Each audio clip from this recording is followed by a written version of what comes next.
Good evening, everyone, and welcome to another episode of Dyslexia Discussion and More. I'm Dr. Tim Conway. I'm a neuropsychologist, peer review published in dyslexia and neurodevelopmental disorders, peer review published researcher in neuroimaging, fMRI, brain imaging technology, peer review published in neurorehabilitation, which is how do you rebuild the brains and brain skills and brain function when there's been brain damage of some type. Can you rebuild the reading skills? Can you rebuild the spelling skills? And I also have companies that help take some of this peer-reviewed research and put it into services. So it gets to moms and dads and adults and kids and all different ages. And while we have the nowprograms.com edtech company that brings 4 programs globally, we have students who've been in Malaysia, India, Singapore, the UK, Canada, USA, and we're rebuilding either reading and spelling skills in that phonological system or the comprehension system, because just because you read doesn't guarantee you comprehend. Or we're rebuilding the grammar and writing system, or we're and I say rebuilding, I should say, or we're building, because for some folks it's never been built, or we're strengthening or building that mathematics skills as well. Contrary to that is our medical clinics called the Morris Center, themorriscenter.com. There we have a team of healthcare professionals. These are brain scientists who are expertly trained in language skills, that's the speech pathologists, sensory motor, visual motor, mood regulation, attention focus, that's the occupational therapists. And then anxiety, behavior, mood depression, behavioral control, executive function, all those kind of behavioral pieces. That's the clinical psychologist, school psychologist role in those clinics. And there they do intensive work to strengthen and empower those skills. Part of the reason for doing this dyslexia discussion podcast is we don't want parents to settle for less of just accommodations. Accommodations aren't good enough. We can do better. Don't settle for just supports. Supports don't change the skills. We want supports that actually make weaker skills into strengths. And don't look for just the reliance on assistive technology, because assistive technology means you're always going to need it. And if this was a permanent injury like blindness or someone who's born deaf, then yeah, assistive technology is going to be needed because we don't know how to change those skills.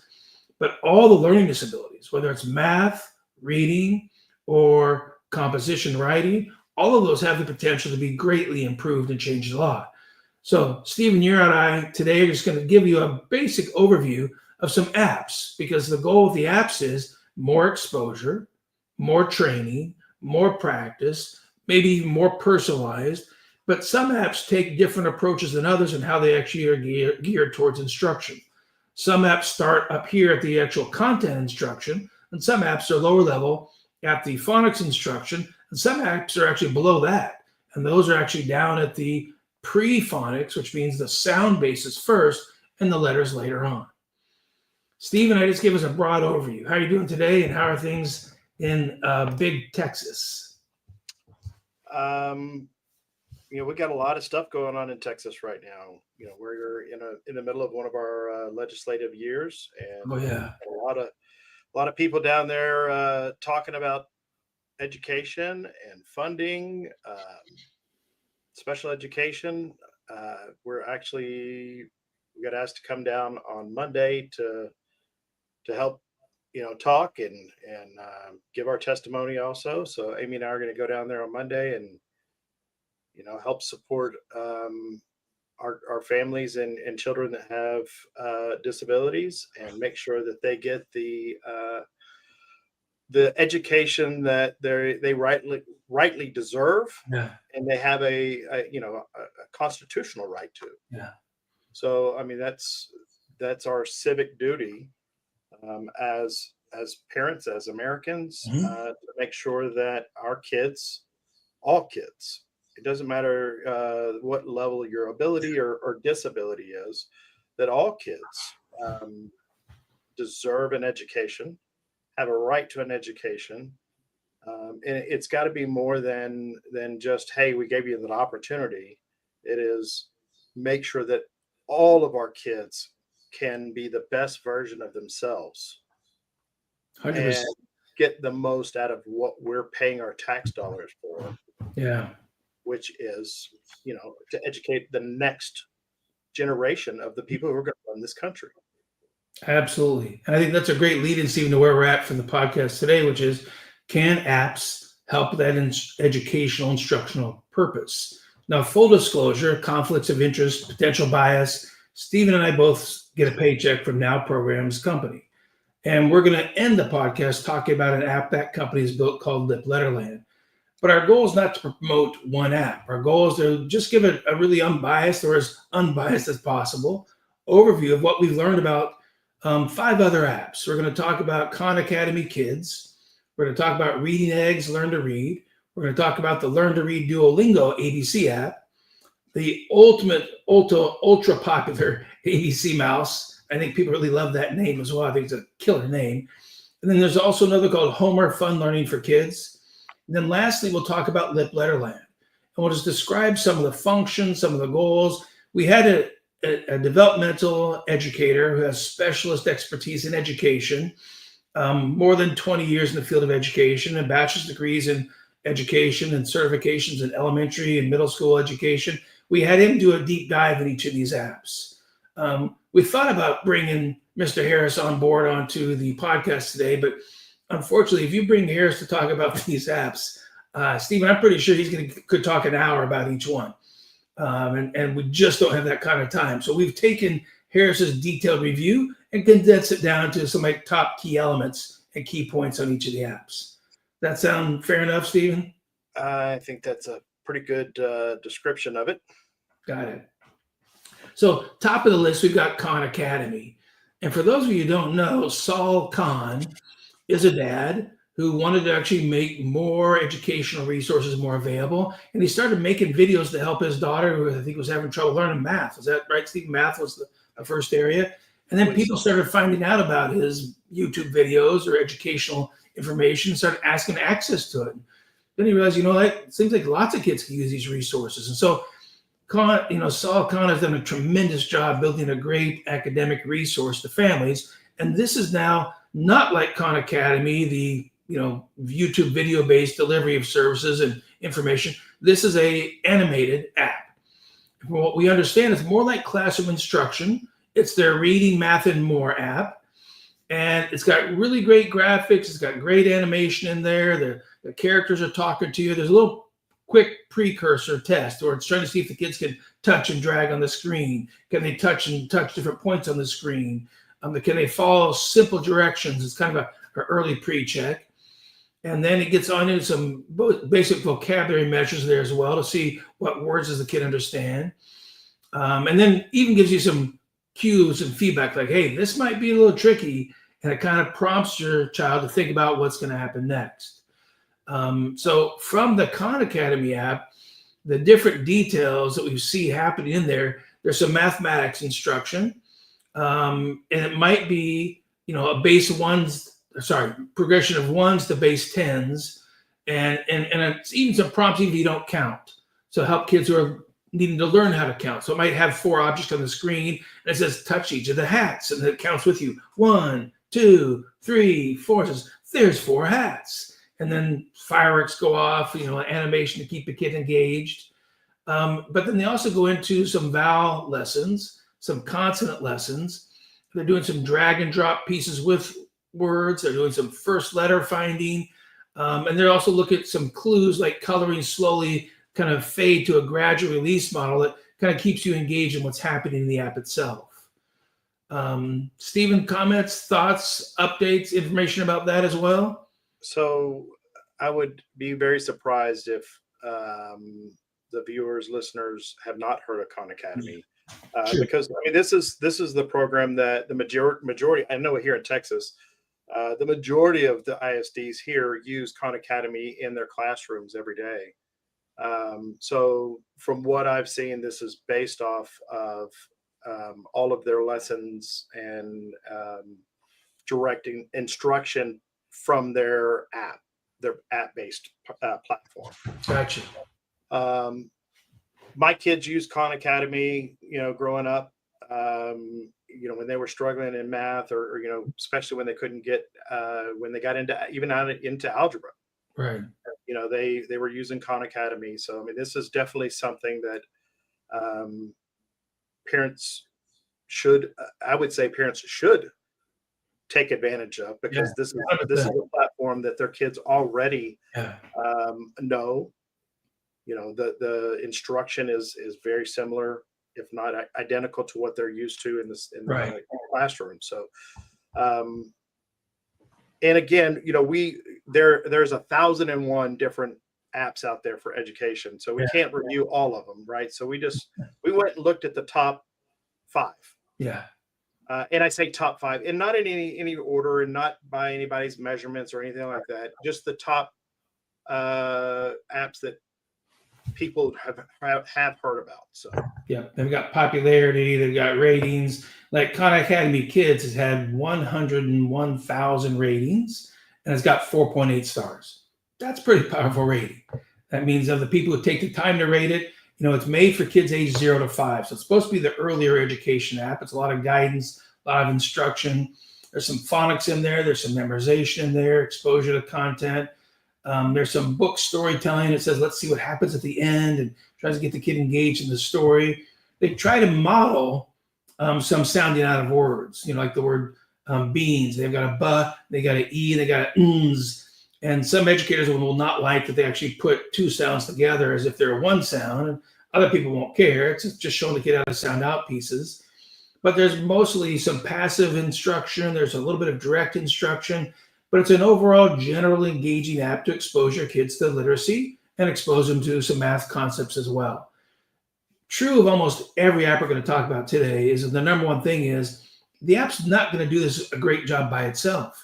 It will do better if somebody's there with the kid, engaging the kid, asking questions along the way, modeling with them, and just reasoning with them, and keeping that live interaction is going to make every app more effective.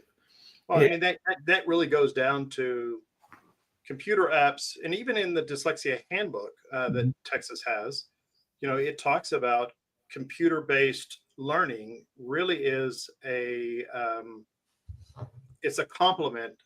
It should be an add-on or an addition to the classroom instruction, but classroom instruction is always paramount. It's always first. Yeah. And then you use everything else as supplemental learning aids. So don't think that, hey, I'm just going to grab an app, no matter which app it is, and I'm going to stick my child in front of it, and that's all I need to do, because that's not going to happen. Yeah. It's not going to work out real well. We're not there yet. There are going to be apps that actually engage with your kids. There are going to be AI-based apps where it's an avatar that actually talks to your kid, and your kid answers questions. And the apps are going to get to the point where they have speech recognition. They've got the ability to interact with a decision tree that's programmed into the AI of the app. We're getting there. It's not far away.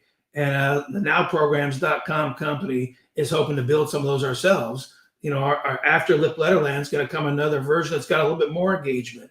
And we're aiming to get to the point where we actually do have some AI-based engagement where it's interactively discussing and questioning and Socratically thinking, because the best way to help engage your child is engage them in deep thinking, reasoning. Is this the same as that?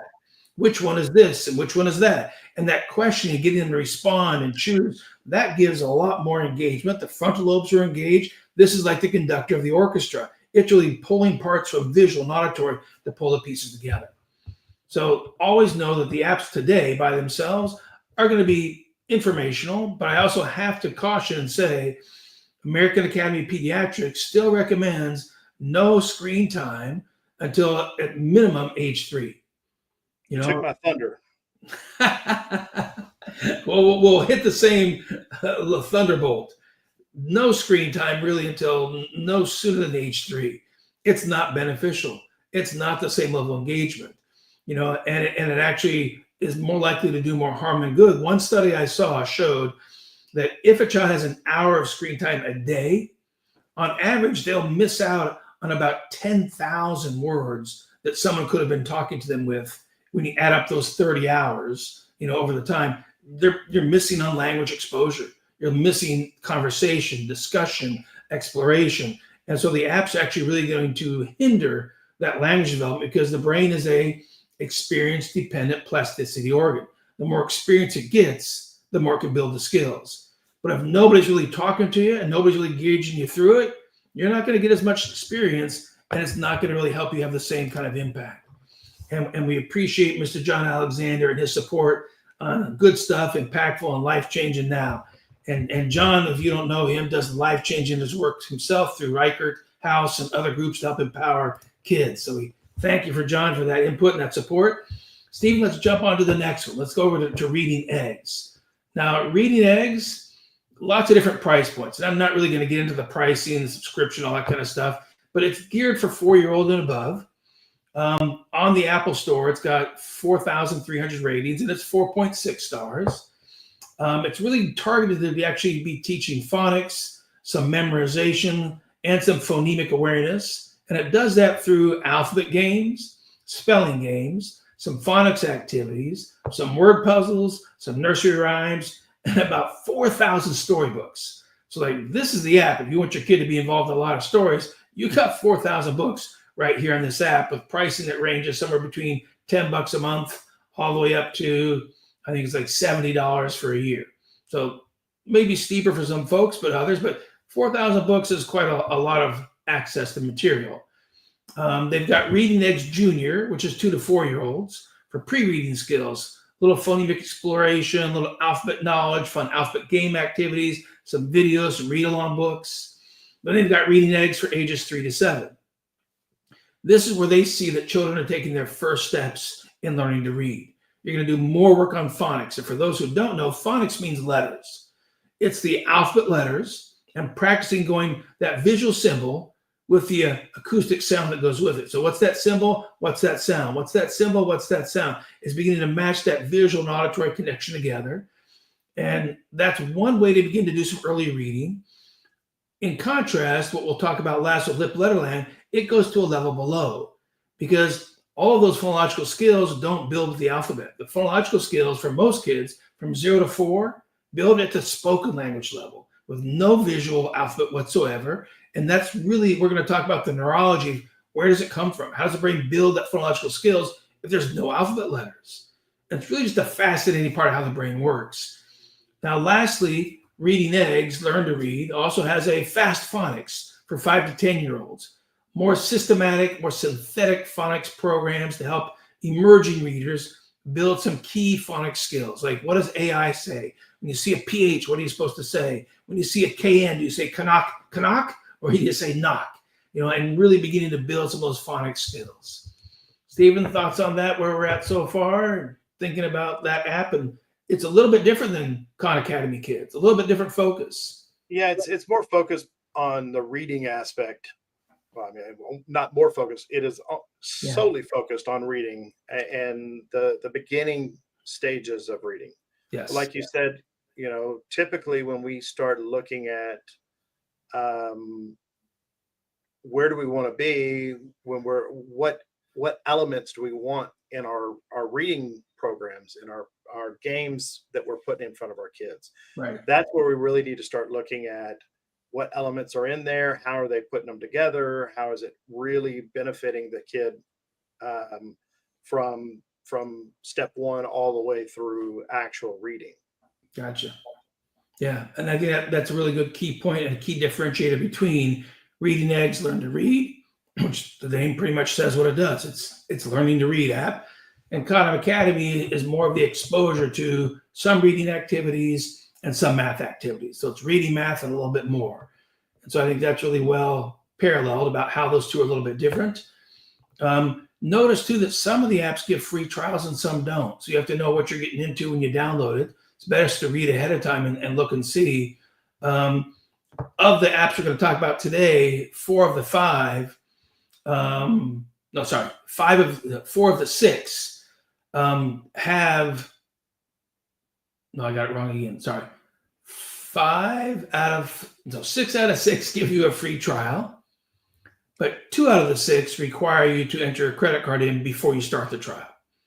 So just be aware of that. Even though it asks for the credit card, it's not going to charge you if you delete the app before the end of the trial period. So in our example with LipLetter Land, the trial is 14 days. If you download the app, put in your credit card, play it for 10 and quit, you are not charged. There's no charge for that. So others, you want to be sure you know what that cutoff is, because it's not always easy to get a refund if you pass that free trial period. So the other thing about Reading Eggs Learn to Read, our educational expert says they love the graphics, they love the entertaining aspect of it. They've got a video at the start explaining some things. It's a lot of words and word story based lessons and exploration. They do actually try to do a little bit of assessment and figure out where your child might be and what might be the right level of their program to start at. Whereas I believe Khan Academy Kids is really just kind of taking you through all the lessons. LipLetter Land is going to do the same thing. You can't skip ahead. There's no jump into level 3. LipLetter Land is just like Khan Academy, which is you start at level 1 and everyone goes from level 1 to level 10. You don't skip anything, so make sure you've got all those skills built and you've been exposed to all of them. So know that there's just a little difference in how they approach those pieces as well. I think that's about all we got about Reading Eggs. And oh shoot, our tech guy's asleep at the wheel. We're supposed to be throwing up images of these apps as we talk about them. Where's our tech guy? Hey, there we go. There's Reading Eggs Learn to Read. Apologies, forgot about queuing him in for that. All right, so yeah, so you can get a visual of that one. And there's Khan Academy with his little bear and the fun animals. They all have great graphics in these apps these days, and the kids love the graphics. They love the coloration of it. They love, how it looks. And this one is iPhone and iPad. Let's go back to Reading Eggs. Does it say, iPhone and iPad, either one? You can use either one of those. That's great. And then let's go ahead and jump on to the next one. Let's throw up the image that we go for Learn to Read Duolingo ABC. Now, for those of you who don't know, Duolingo is one of the first free multilingual apps for adults. And later, they actually built a kid version. The adult version, I've lost count, Stephen. I think they have like over 50 languages in the adult version. The adult version is completely free. It'll teach you how to sound out words, spell words, speak words, read words in one of 50 different languages. And they keep adding more languages because they've kind of community sourced the language experts to help build each different language they add into the app. Steve, have you ever played the adult Duolingo, the multi-language version? I haven't played it, but I do know that there's school districts that actually provide services to adults, like parents, and allow them to come in, like other programs that are out there that teach you, a second language. They'll allow their families that are non-English speaking families to come in and get proficient in English through these type of programs. Yeah, and that's great because then the parents can take them and practice at home. They can practice several hours a day. And if any of you have never experienced an immersive language experience, one of the fastest ways to learn a language is go to a foreign country, go live with someone who doesn't speak your language and they only speak their language. And if you're there for a month or two, boy, you're getting really good, really fast at that native language in that country because you've immersed yourself in it and you're getting what we call high intensity, high frequency, very clear specificity of instruction. And you're hitting the basic elements first and the more advanced elements later. And interestingly, those concepts of high intensity, high frequency, high specificity, developmental hierarchy, and the last one was with enough duration, those are 5 elements that relate to learning anything. Those elements will drastically change your rate of learning and mastery, which is why we say if you're trying to get specialized services, don't settle for 2 days a week for 30 minutes. That will slow down any instruction. I don't care if it's bike riding. Any instruction that has low intensity and low frequency means you've slowed down the learning rate. That's not optimal for the brain to build new wiring, new connections, and build these more functional skills. So the more practice per day, more days per week. Of course, there's a point to where it's going to be, exhausting and oversaturated. But I don't really think anyone ever gets to the point where they're trying to do 7 hours a day of Duolingo. An hour a day or whatever, you're going to start building those language skills. Well, all 3 of my boys, we went to a charter school, and this is not a paid plug for a charter school or anything else. They went to a charter school that was here in Texas that does 3 languages: English, Mandarin Chinese, and Spanish. Wow. And my youngest, as a kindergartner, first grade, he was learning Mandarin Chinese and Spanish all at once. They would have one day a week that all lessons were taught in each language. And then he would come back and he would have, as much as a first grader can have a conversation, he would have conversations with my friends from Brazil or from Mexico or from Spain. And they would comment about how amazing his dialect was, his Wow. articulation, because he was being taught by people that were from that country. Nice. Like this charter school brought in a bunch of people from Spain or Portugal Yeah. and was teaching them all in Spanish. Fascinating. So, but yes, that was a very quick way of them learning a second or third language. Gotcha. So let's hit learn to read Duolingo. This one says it's actually for kids who are 4+, but it also says it's made for ages 0 to 5. So I'm not quite sure what that really means. And I didn't get a chance to ask Mr. Harris about that. But it's got 2,900 ratings. It's got 4.3 stars. And it's got bite-sized lessons to help kids learn the alphabet, learn their phonics, learn some sight words, build some vocabulary. They also include some multi-sensory activities such as tracing, dragging and dropping, and they're getting some visual motor activities going on along with the actual reading activities. So they've got interactive stories that teach kids to begin to learn how to read, and they hope it's going to build some fluency. Some of their stories are really engaging with imagery, and others are reading aloud to kids, and they're highlighting each spoken word as it's read along. So they conceptualize that as using multisensory learning. Now, I have to always caution people about this philosophy that multisensory is always better. And I say that in a very candid way to help explain, but that's not always true. And I'll say to educators many times, I say, so is multisensory instruction always going to lead to better learning? And they're like, oh yeah, 100%. If you visual, auditory, tactile, kinesthetic, build that multisensory system. I said, well, but it depends on if you're trying to just memorize something and memorize and store it, or if you're really trying to build the sensory system that builds those skills when people don't struggle to learn it. So the example is, if I have a child shaking their leg up and down while they're reading books, will they be better at reading? They're like, well, no, because shaking your leg has nothing to do with reading. I said, exactly. But that's actually multisensory. Shaking your legs, giving you some tactile kinesthetic feedback of your leg, bounce it up and down, bounce it up and down. But it has nothing to do with reading. So in that context, multisensory isn't always better. So in the other context, and we get to LipLetter Land as well, we'll talk about what builds your phonological system. Well, it's part auditory and it's part visual, but we know from laser eye tracking studies and other, it's also part mouth movement and mouth contact, teeth, tongue, and lips. What are they touching? So it's actually typical readers are building 4 sensory systems together. And those 4 sensory systems are the multisensory system that typically builds that phonological system. Here's a good analogy, Stephen. There's a fascinating study done in London at the MRC by a researcher named Montgomery, and she was a student of a famous psychologist named Uta Frith, Dr. Frith. And she had this unique idea that she wondered, because we were thinking that phonological skills, which are the early sound-based skills before reading, or we know it's part acoustic because you hear the sounds of your language, but we know it's part visual because you're watching what's happening when people are talking to you. But do we know if it's actually tactile, kinesthetic in the mouth, touch and movement in the mouth or not? And so she decided to test it. She devised this really great test with 8 to 10-year-olds.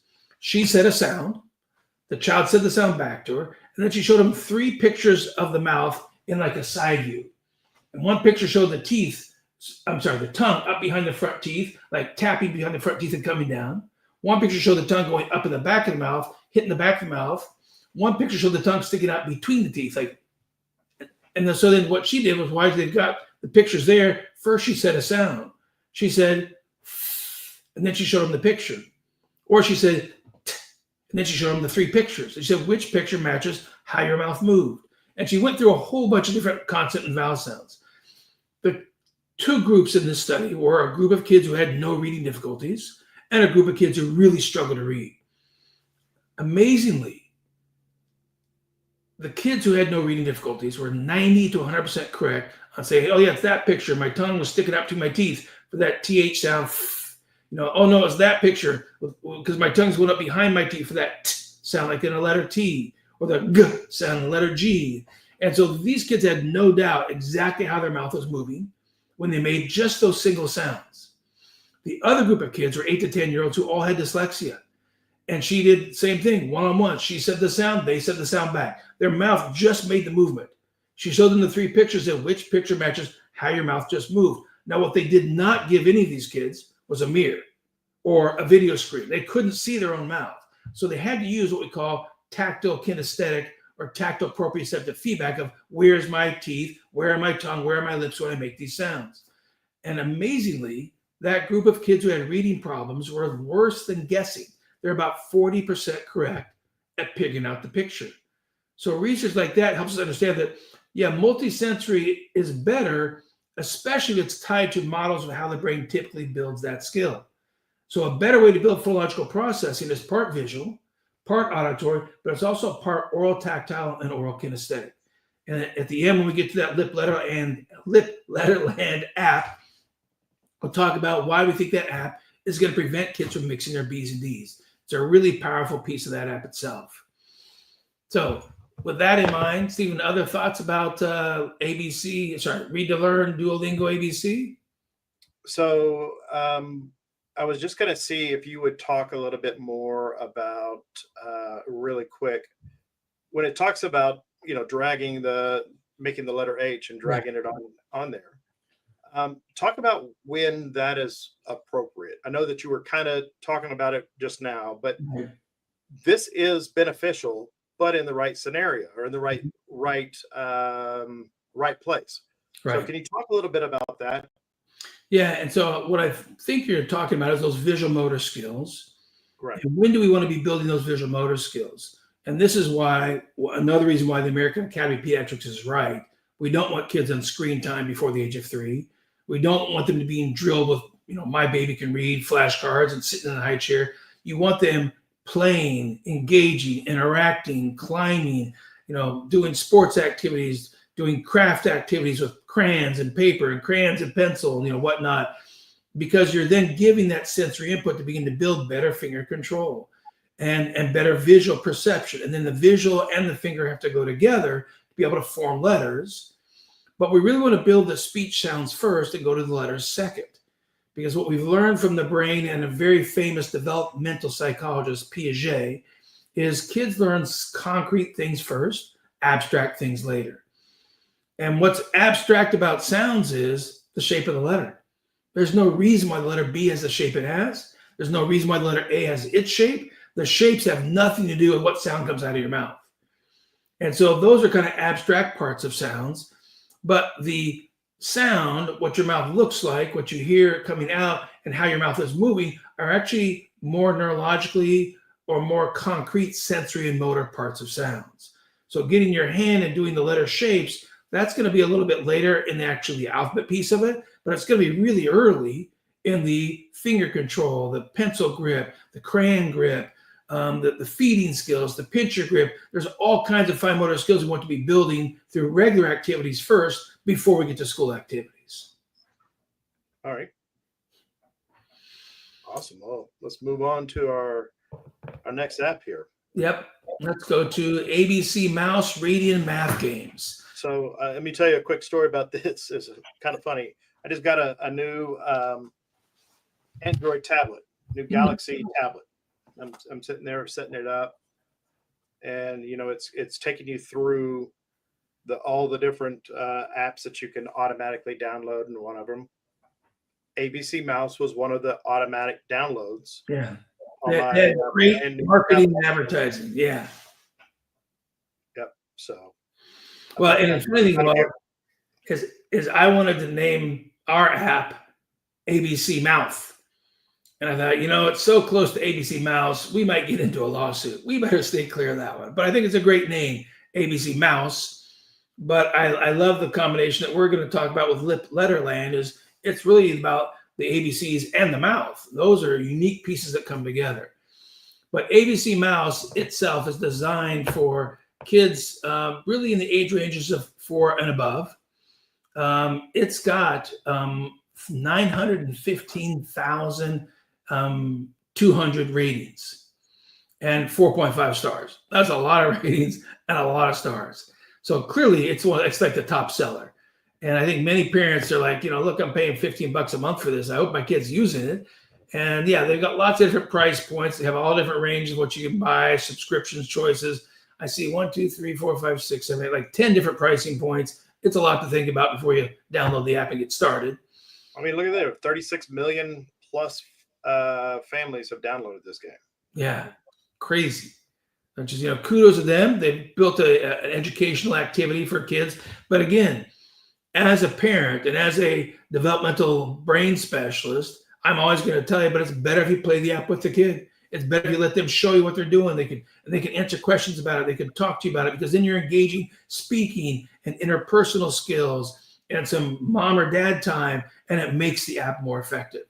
Don't think the app should do all this work by itself. Join your kids in the interaction, join them in the play, join them in the discovery. They want you to see that they can accomplish this.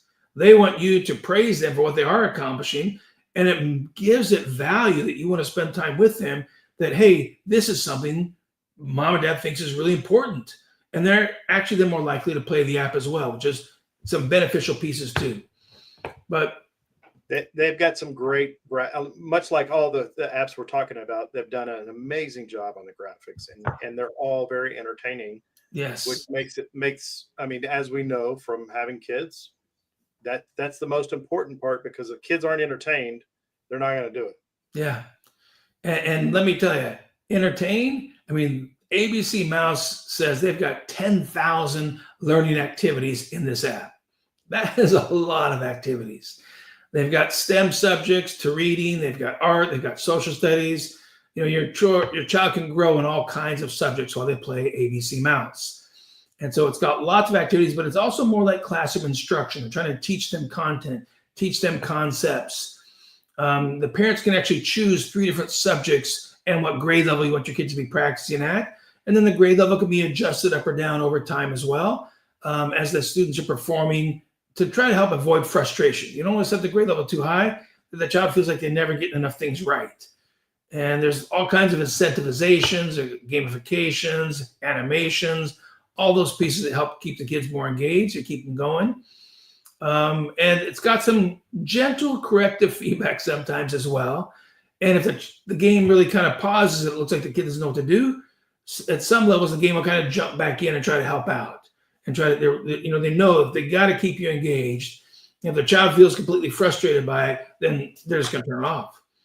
So lots of good ideas in how they're using these skills. And the newest version actually asks to use your microphone if you want some AI interaction in the upgraded version, which I'm assuming, because I haven't seen it, means there's going to be a little bit more dialogue going back and forth, where it might be recognizing some of your speech and what you're saying, the words that you're saying. So it looks like ABCmouse is jumping right ahead into the AI generation of products as well. And that means it should become an even stronger app than it already is. And again, these are apps that focus on multiple structures, multiple contents.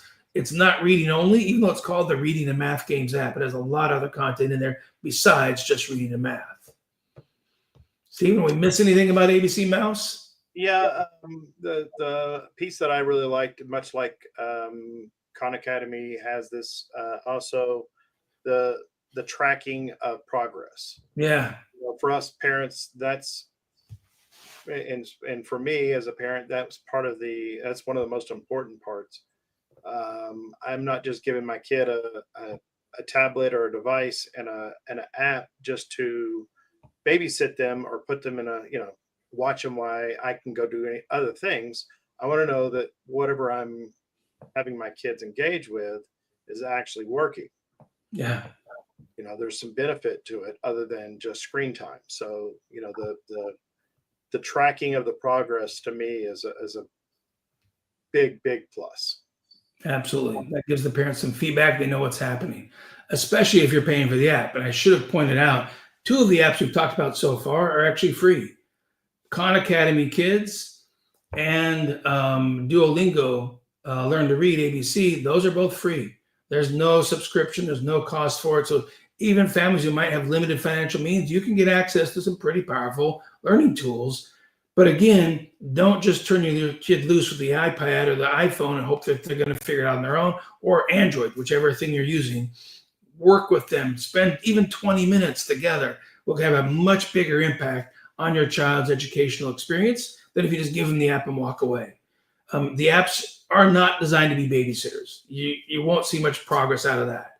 You'll see your kids actually not learning to engage as much, not building as good a language skills if the parents are not there engaging with them.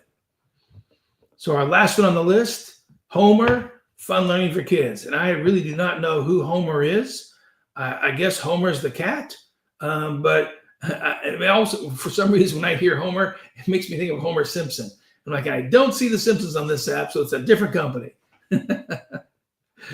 But Homer also has a lot of price points, from as low as, I think the lowest is $7.99 all the way up to $59.99. It's got 24,600 ratings and 4.4 stars. And like the others, it's ranked for 4+, and some of the ones are actually for 0 to 5 it lists as well. But its method is developed by experts with a research base. They've got like a 4-step approach to try and go beyond rote memorization, to try to build confidence, build some problem solving, and foster some lifelong love of learning. That's one of the stated goals by the builders of this app itself. And it doesn't say how many, but it says it's got thousands of interactive lessons, and 1,000+ interactive lessons is what you see right there on the screen. Whereas ABCmouse said, no, we got 10,000+. We're killing it.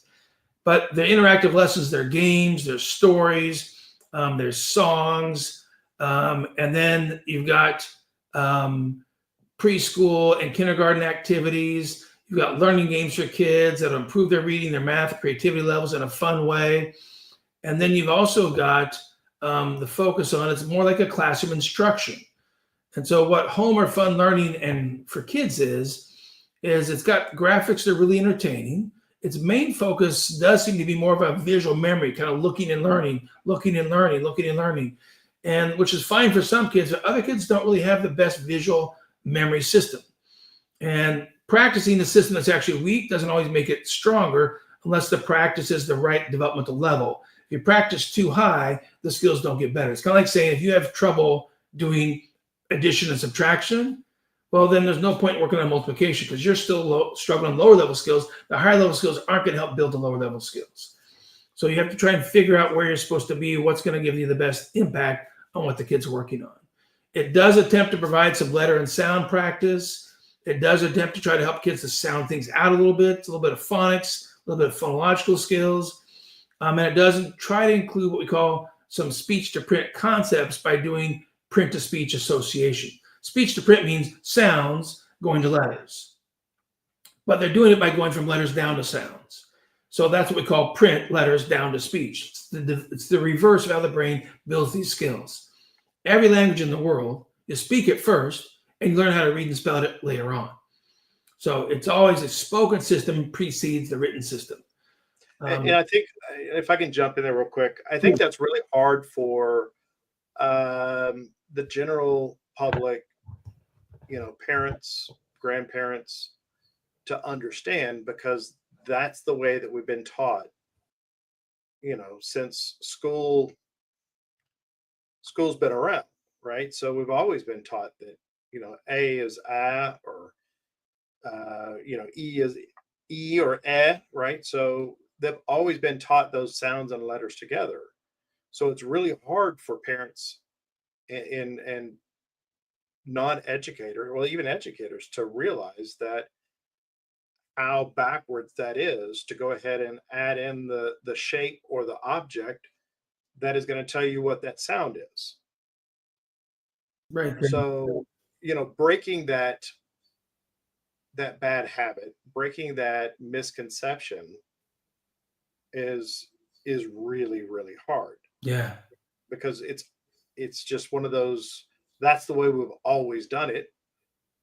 So nobody really understands that it's more than just the science of reading. Right. It's more than we do it this way because we've always done this way, and somebody at one point thought that was the way to do it.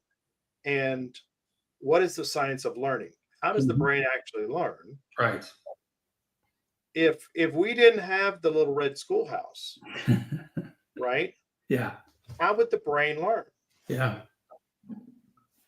So that's what we really need to concentrate on when we're talking about our education system, our educational programming, our curricula that we're our tax dollars are buying, or even like what we're talking about here, the apps that we're purchasing for our kids. So we really want to make sure that we're asking all these pertinent questions. And that's the reason why we keep going back to Yeah. this is how the brain learns. And it only learns this way. Absolutely. It learns in these specific orders, or it finds a workaround to try to get past that particular activity. 100%. So the thing that we go back to is just because our brains don't have that ability right now does not, and we make that workaround. That's that strategy or those just guess or sound it out or can you figure it out? All of that type of learning, that is nothing more than a survival mechanism. And it does not mean that we don't need to go back to the very beginning and learn what the sound is first, Right. then bring the shape or the object to associate that sound with, and then move on with our learning. Yep. All great points about understanding how the brain works. There's the science of reading is only as good as your knowledge of the science of learning. And unfortunately, the science of reading many times is a list of ingredients with no recipe. It's like, okay, you need to have these 5 things, and we're not going to tell you how to do them. You go figure that out. Well, that doesn't make the chances best for the teachers to be most successful. So we're jumping into the next app, and this is the one that Stephen and I and the Now Programs company has developed. It's called LipLetter Land. And unlike the other 5 apps you just talked about, it does not do a world of things. It does one explicit thing very well with a very targeted focus, with a really strong basis on the developmental neurology of how the brain builds literacy skills. So the 5 apps you just talked about, any work they did with letters and sounds and words is pretty much going to do letters first and down to sounds later on. That's not at all what LipLetter Land is going to do, because we know that babies start building sounds by 8 months of age. They start perceiving your mouth movements. They're actually watching mom and dad's mouth by 8 months of age. They then start to babble. They start to move their own mouth, and they start to hear the sounds coming out of their mouth, and they start to see mom and dad's mouth. So they actually start wiring visual plus auditory plus oral tactile, which is touch, plus oral kinesthetic, which is movement, and they start mapping these 4 systems together to begin to actually be able to build what's happening to build that speech processor. So LipLetter Land is designed for kids ages 3 to 6 for the most part. It's also, and we're very proud of this, it's the lowest priced app of all the apps here that actually have a fee.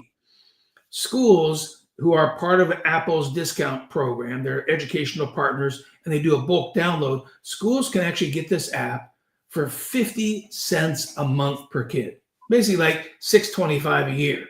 12 months, it's a $6.25 investment per kid to have a year of access to this app, and it tracks each kid's progress. Now, like the marquee says here, you're going to master reading through sounds and letters, but also mouth movements. And that's why over here on the right side, we get this funny little mouth with an octopus above it. Amazingly, this app's going to actually help prevent kids from having B and D confusion. And here's why. It's going to ask the kids to figure out which sounds have your lips moving and which sounds have your tongue moving. Well, if you know that the letter B, when you go, ba, your lips come together, your lips pop apart, the app's going to ask kids a question, help them figure it out. Hey, is that a lip popper? Is that a smile sound? Is that an open sound? And they begin to realize, oh, my lips are popping when I say ba. And again, there's no letters yet. We're just using animated mouth movies. Later on, they're going to learn that when you go duh, hey, it's not your lips popping. It's your tongue going up and tapping. And they'll begin to learn in this app that that's actually called a tongue tapper. Later on, at the very last stage, the app then brings in letters. Once you know the auditory properties of the sounds, what it sounds like, you know what it visually looks like in the mouth, you know what parts of the mouth are moving or how they're moving, we know a name for it, and we've got that animated video. Now we're ready to add the letters to those 4 parts you've already learned. And adding letters to a 4-way discrimination system means the letters are being added to a much stronger system. They'll actually be able to separate and build out what the mouth is doing. So the best way I can show you is just give you a quick preview. This is going to take us about 4 or 5 minutes. It's going to go through really quickly through several stages of LipLetter Land. Let's roll that one and we'll watch it real quickly and come back. To LipLetter Land.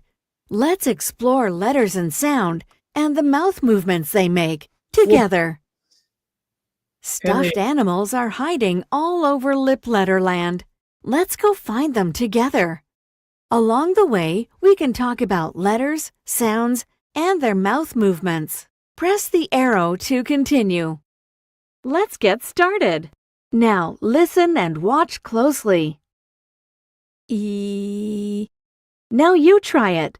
Look at your screen and say E.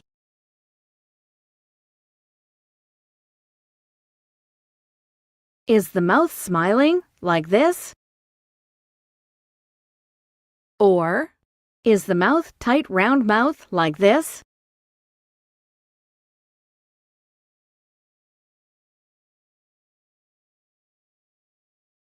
You're right. Your mouth smiles when saying E. We need a name for the sound E. Since your mouth smiles, do we call it smile sound? Or open sound?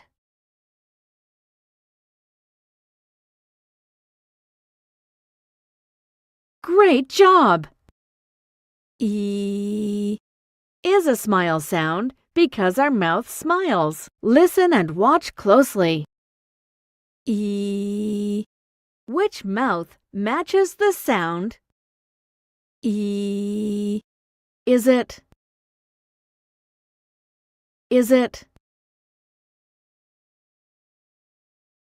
Or is it? Which mouth moves like E?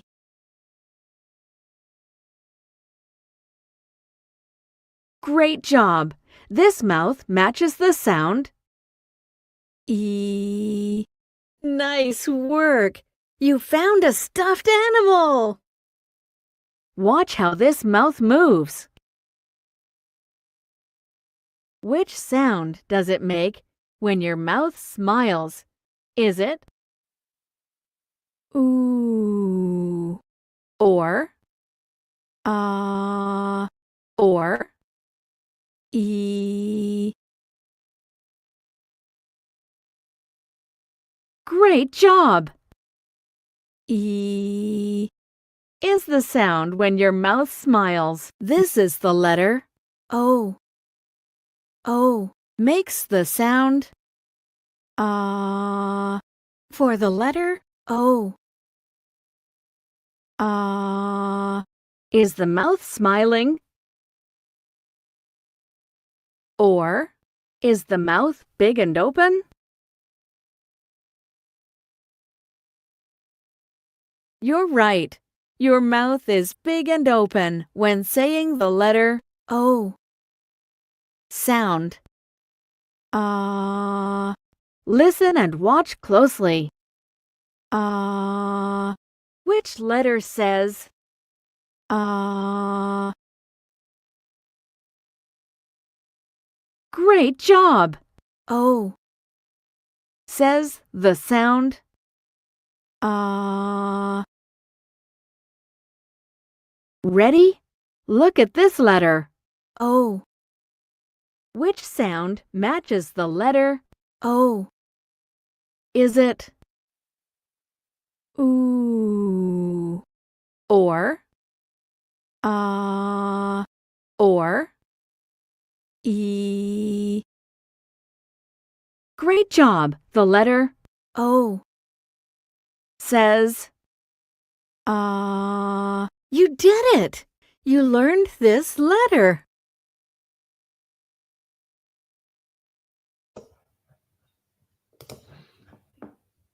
All right, so what we've got there is we've got LipLetter Land trying to build that early phonological processor first. It's part visual, it's part acoustic, it's part parts of the mouth touching and positioning.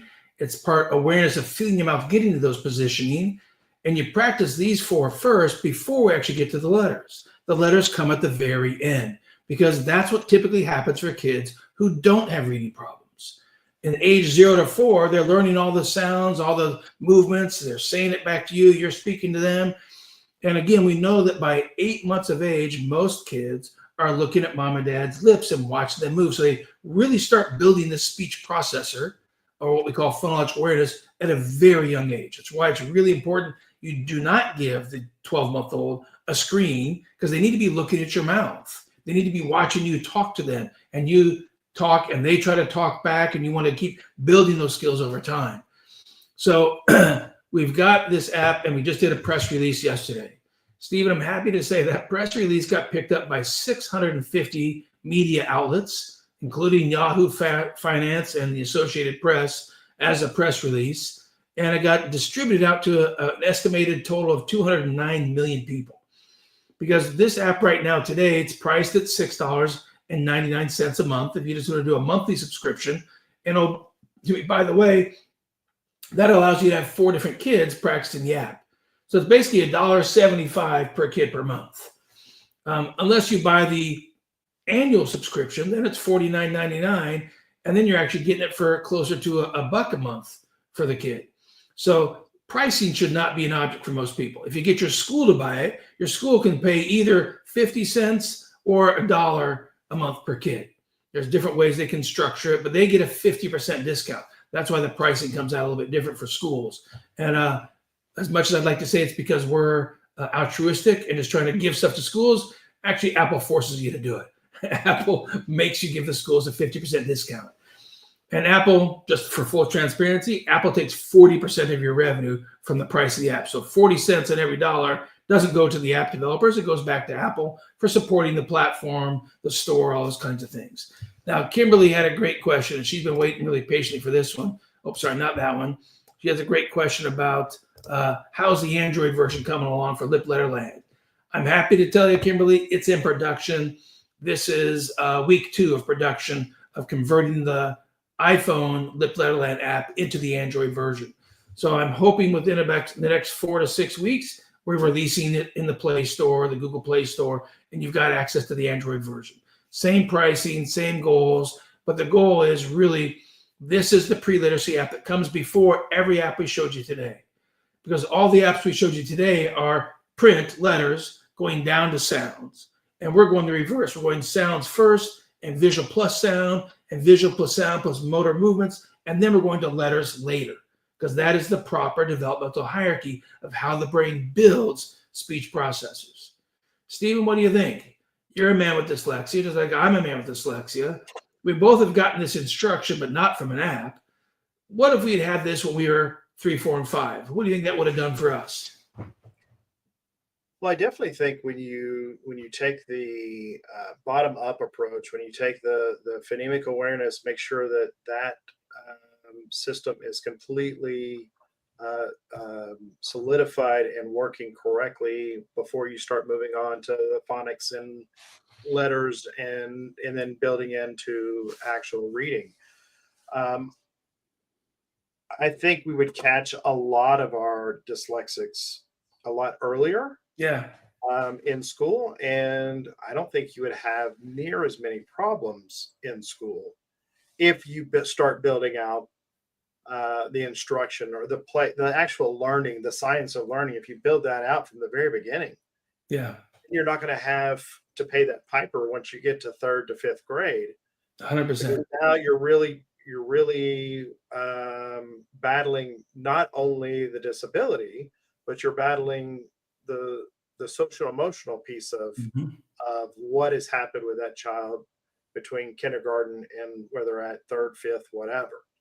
So, one of the things, as you were talking about the difference in letter to speech or speech to letter, I would just say you go into any K2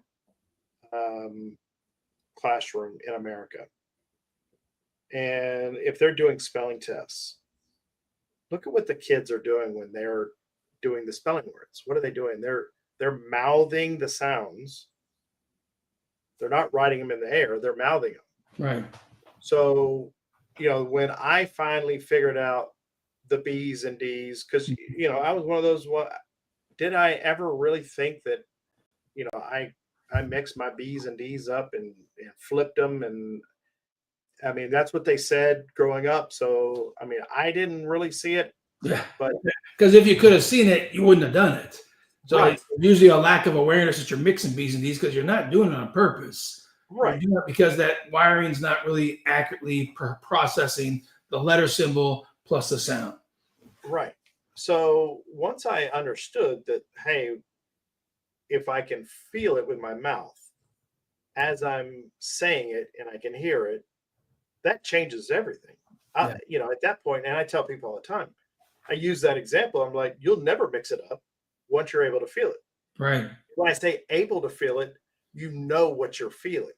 And you eliminate all these strategies, all these accommodations. We don't need to do this to figure out which is the B, which is the D. We don't need to have it, right and left tattooed on your hands. Buh, my lips are popping. That's this one. Duh, my tongue is tapping. That's the D. And it eliminates the BD confusion because you built the perception of buh well before you even showed them the letters. You know that buh makes your lips pop. You know what buh sounds like. You know what it looks like when your lips pop. You know what it feels like when your lips pop. You've built this neurology of the phonological processor before you went to the abstract representation we call a letter. And it's not memorization. Unfortunately, we've seen some teachers be misled to say, hey, make a sound wall and give them a cue word for the sound and give them a picture to think of the sound. And it actually becomes a visual memory board. And you're actually just trying to get kids to, again, visually memorize that B says buh. But you've missed all this sensory information of the mouth about how LipLetter Land practices it. Sometimes it gives you a visual and asks for a sound. Sometimes it gives you a sound and asks for a visual. Sometimes it gives you a sound and asks for what parts are moving and how are they moving. Sometimes it gives you a name, lip popper, and asks you to pick the sound. So we're doing this very well explicitly developmentally designed practice to build those processors so that then when we get to letters, it's going to be massively stronger.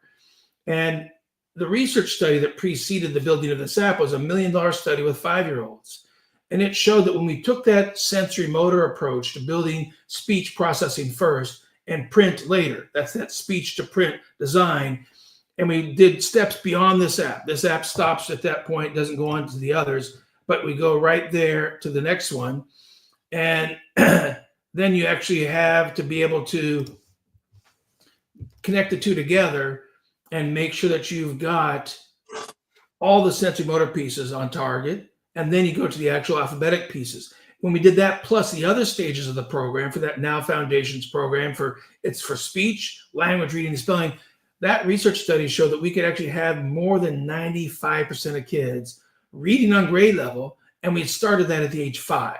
We need to wait to 3rd grade, and guess what? We wouldn't need to screen anybody because we've already prevented them from falling behind. So our real push to viewers, to parents with LipLetter Land is we're not really as keen about trying to get parents to buy the app. We'd really rather see the schools do massive downloads and get it into Head Start, get it into pre-K, get it into daycare programs, get it into kindergarten classrooms, 1st grade classrooms, because the more they're playing it early on, then the more kids will be better able to benefit from whatever reading curriculum the school has. So this is what we view as the premier speech to print and rock solid building those skills that you need for strong, accurate reading and spelling skills. That's all I got, Stephen. And we're pushed over an hour. How about you? You going to wrap it up? Yeah. Well, yes, you can go out and purchase all these apps on your own, but like you were saying, for a lot of these apps, your school district may already own them. So, first off, if we're saying you're pre-kindergarten or you're not in the school system yet, yes, go out and use these apps. However, I will also say go to your school district, find out if they have availability for you to put up or to get access to these apps.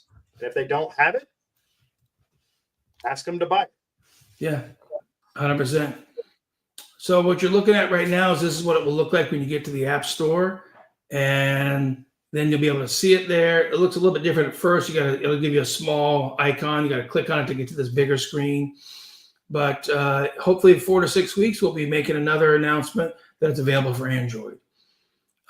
We appreciate everybody joining us today. Lots of good feedback, input, thoughts, and we'll be back in 2 weeks for another Dyslexia Discussions podcast where Steve and I will try to tackle another important topic for parents and educators and professionals who are trying to help support kids with learning difficulties or adults. We're looking at across the whole age span. Next week, we'll have another episode of Dyslexia Success Stories. That's our other podcast. And in that podcast, we're talking to people who've already been through successful empowerment of their dyslexia. By empowerment, we mean they've built their reading skills so strong, they're now grade levels above their current grade level. Or they actually got intervention when they were 8 and they're now 28. And they'll tell you what happened if they got fully successful intervention. And Stephen does a good job of pointing this out. So I always try to remember this, Stephen. If your child still doesn't spell well and they still make reading mistakes, your child has not had intervention.